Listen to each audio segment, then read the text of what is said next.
This is our last morning on the Kennet and Avon. Yeah, our last night on the Kennet and Avon sort of became 2 nights on the Kennet and Avon due to me having to get an office chair and it turning out to be very convenient to do that here. Yeah. Now you nearly have an office. I nearly have an office. That boat in front of us came loose and we had to do another mooring tie-up, and I desperately tried not to get any metal in my leg, and I didn't.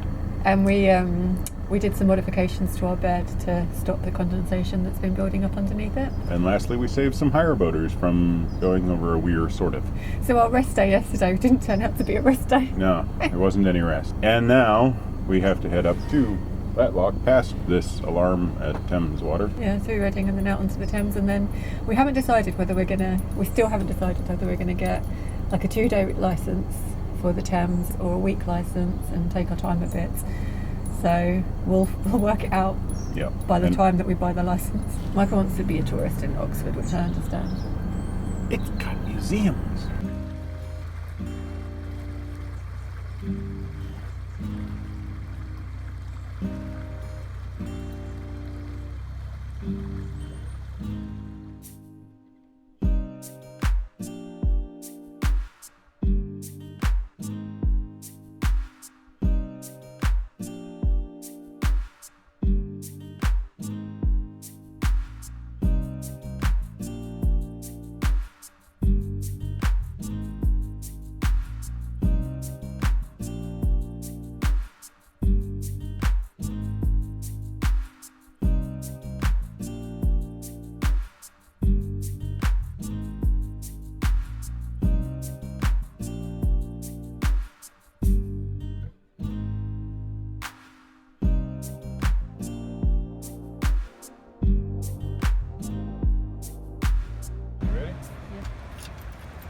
Last time, it was chickpeas.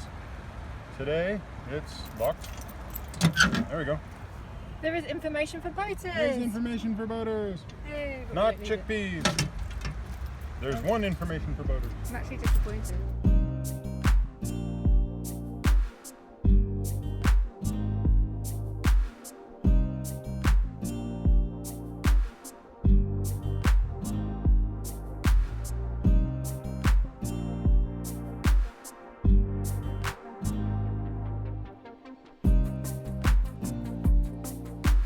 We made it to Blake's Lock, and we're not stuck on the Kennet and Avon.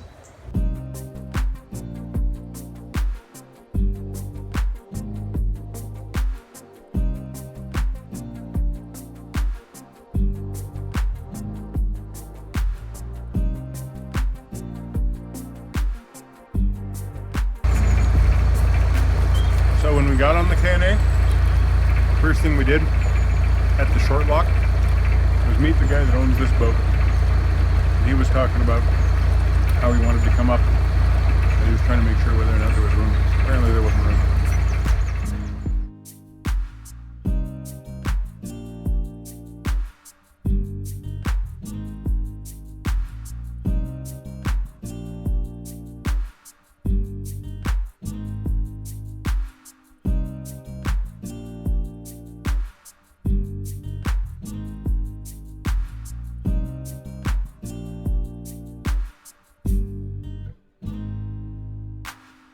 Why do you have to turn around, Michael?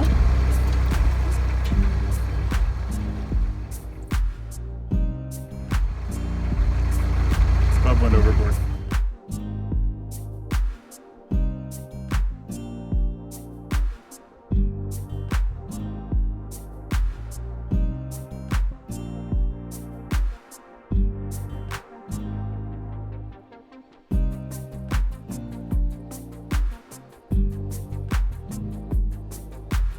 It's a lovely, beautiful day. It's blooming glorious. We came off the K&A through Blake's Lock. Yay. We made it. We're off. We're on the big, bad, mighty Thames again. The mighty, mighty Thames. And so mighty. We've done 2 docks. We bought a licence. Michael's throwing the ball for the dog.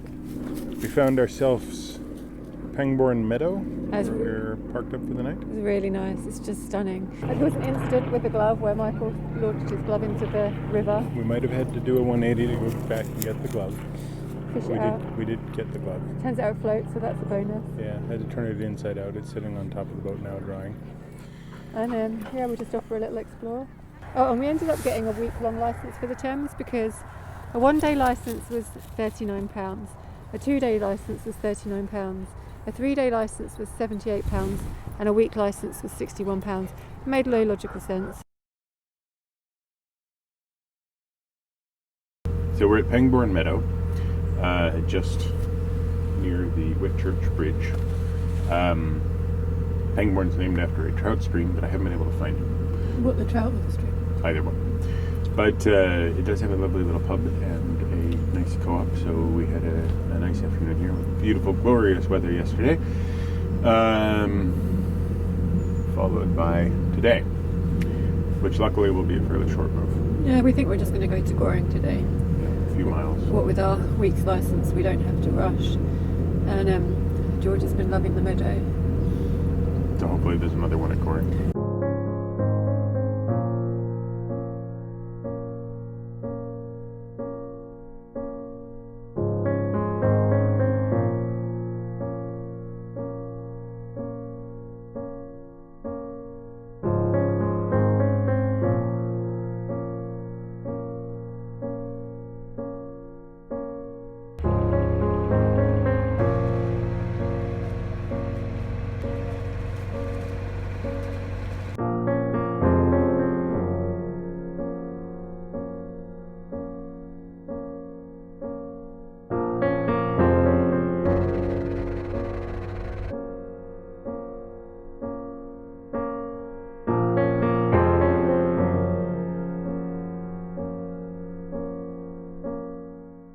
So we're at the Goring moorings, below Goring Lock.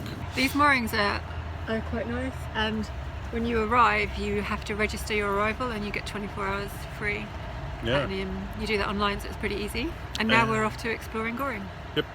After mooring in Goring. We're going to see if Goring is boring and then come back to the mooring. Goring. Yeah.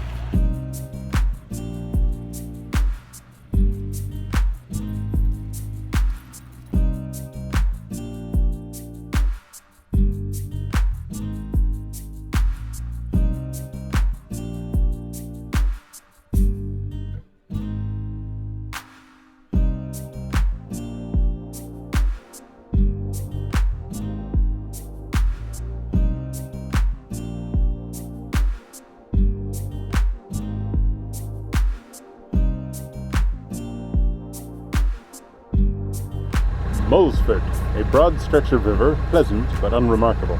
The islands above Brunel's lovely skewed brick arched railway bridge are supposedly haunted.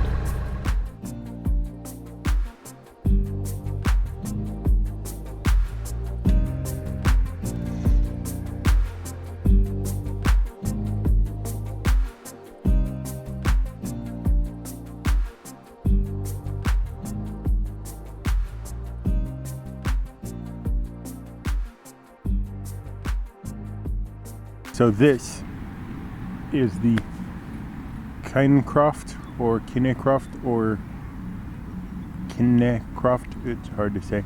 And it's a great big field. And apparently it's been here since the time of William the Conqueror. Directly behind us is these earthworks, which don't look like much but a earth wall, and that's because that's exactly what they are. They're an earth wall that was put here by the Saxons.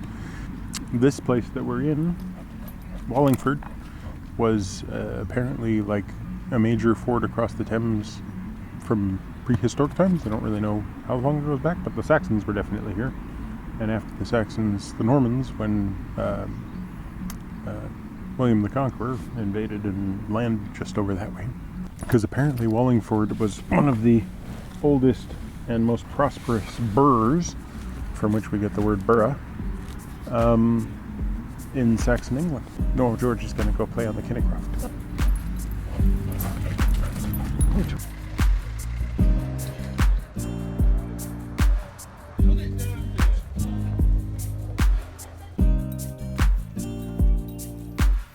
So that's one of the interior walls of what would have been Wallingford Castle, and that's another large wall over there. Everything kind of in disarray. Quite an interesting place. Apparently it was demolished by Parliament after the Civil War It was one of the last royal strongholds to fall, and now it's a park.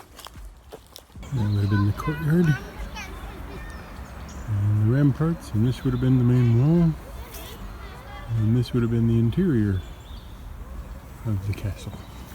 You can imagine why this place was so important strategically, because, you know, here you've got a high point of the river, of the bridge that, you know, eventually replaced the ford, but you would have had an overview of any army coming towards you from any direction, pretty much.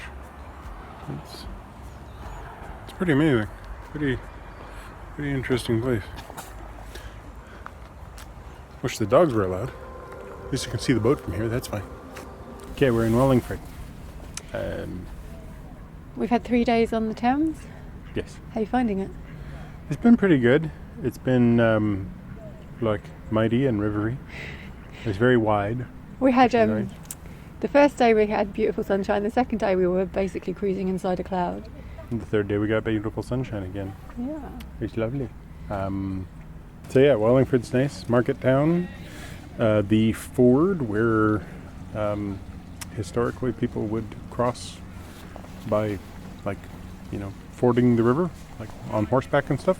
Eventually they built a bridge. During the Norman conquest, this was where William the Conqueror established a castle.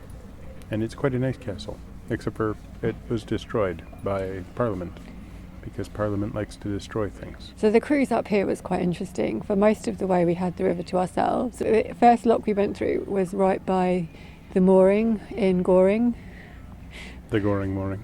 Where we were last night. So we opened the gates to go through and in, and while coming off to go through, somebody coming down who I'd waved at, they didn't look. They just shut the gates. So they just shut the gates in front on of us. And we were like, hold on a minute. We got to the door and we were like, did you not see us coming? We opened the gates. And the man was like to his daughter, were the gates open? And she was like, yeah.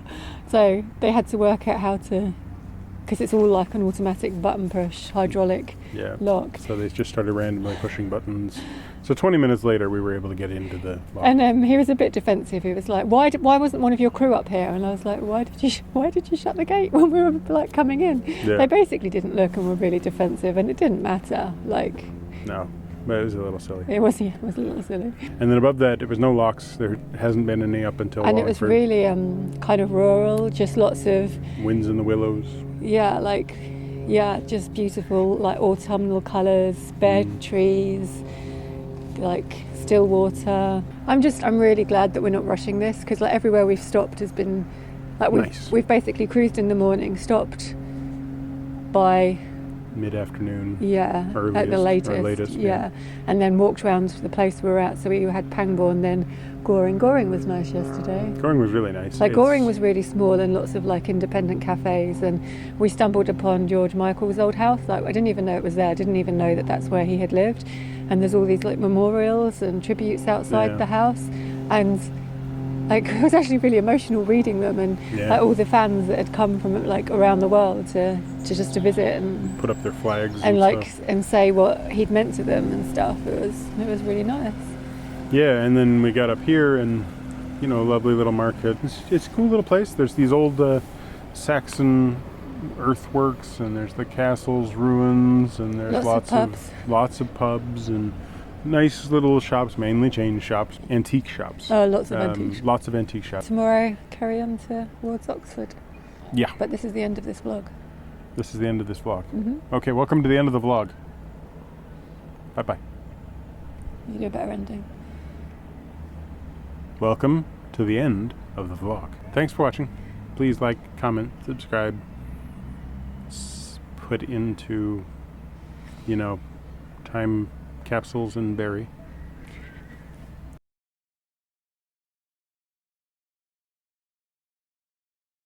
Not a dog at all. He's a mule. Say we yum yum yum. We yum yum.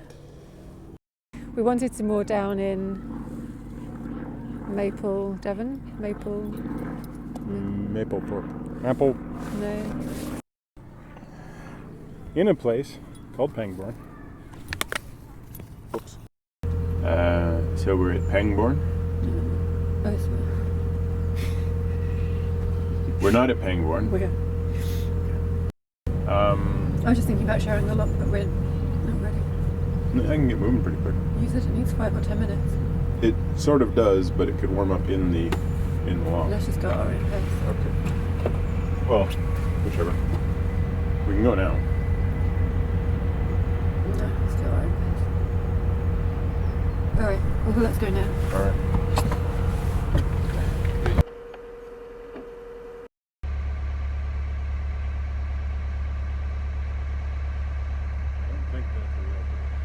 We're at the Goring mooring below Goring Lock. George is doing a poo. George has decided to use yet another poo bag. Oh. Okay, too much information for everybody. And then the second lock was 2 foot 6 inches or something. Almost didn't really need to be there. Well, it did. Well, it had to be, but you know, but. And they're doing a bunch of repairs, and apparently they're doing Cinderella for their Christmas. What's the word? Pantomime. Pantomime.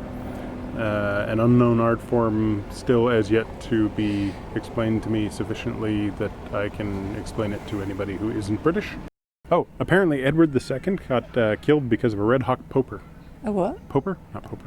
That's wrong. A red hawk poker? Edward II was a resident of this castle, and may or may not have been homosexual, and had a controversial relationship with one of his retainers. What was it going to say with the poker?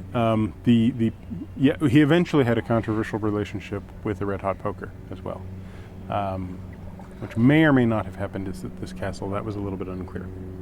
So, yeah.